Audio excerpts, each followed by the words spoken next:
घर में 5 जहर हैं, पांचों जहर को बाहर निकालो आप।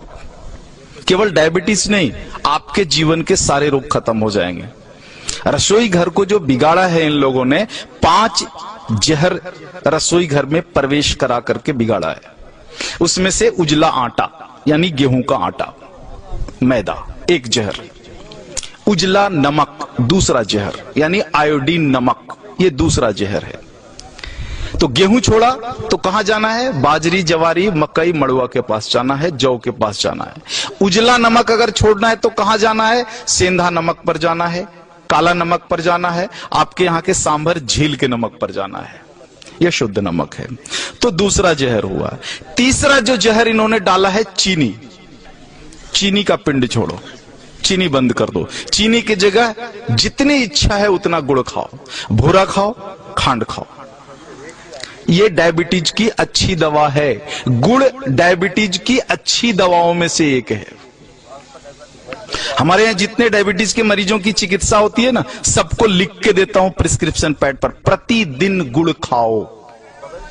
हाँ, रसगुल्ला खाने का मन है जरूर खाओ, गुड़ वाला खाओ। जिलेबी खाने का मन है जरूर खाओ, गुड़ वाली जिलेबी खाओ। बालूशाही खाने का मन है, गुड़ वाली खा लो। जितना मीठा खाने का मन है खाओ, गुड़ वाली खा लो। तो तीसरा जो जहर है वो आपका चीनी है। हाँ। और जो चौथा जहर है वो है रिफाइन। हाँ, इस रिफाइन को बाहर निकालो। ये तेल नहीं है। आर्थराइटिक्स भी सबसे ज्यादा राजस्थान के लोगों को है। आर्थराइटिक्स, घुटने का दर्द, कमर का दर्द, माताओं को तो है ही, 100% राजस्थानी माताओं को है ये। कारण आपने इस शरीर को तेल और घी तो दिया नहीं, तेल के नाम पर रिफाइन दिया और घी के नाम पर बटर ऑयल दिया। कहते हो घी खाते हैं, लेकिन वास्तव में वो बटर ऑयल है, घी नहीं है। आप कहते हो तेल खाते हैं, तेल नहीं खाते, रिफाइन खाते हो आप। रिफाइन अलग है और तेल अलग है, दोनों एक नहीं हो सकता। तो इस रिफाइन को बाहर निकालो और तेल को लेकर के आ जाओ।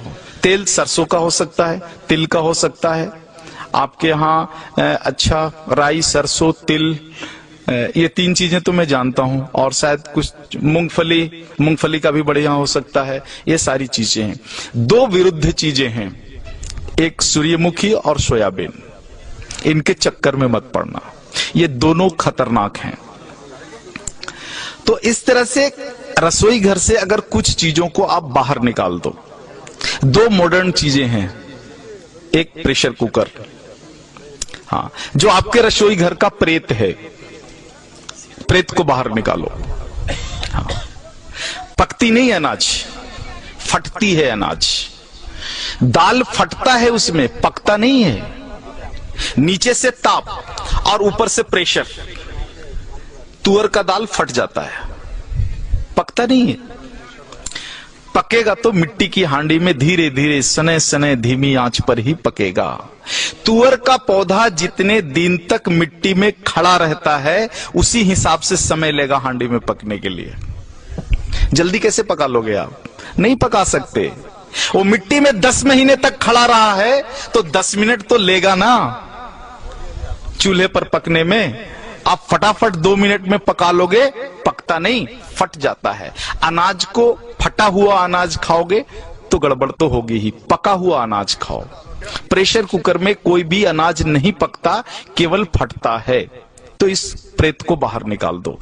और दूसरा प्रेत तो कम है, जो है फ्रिज।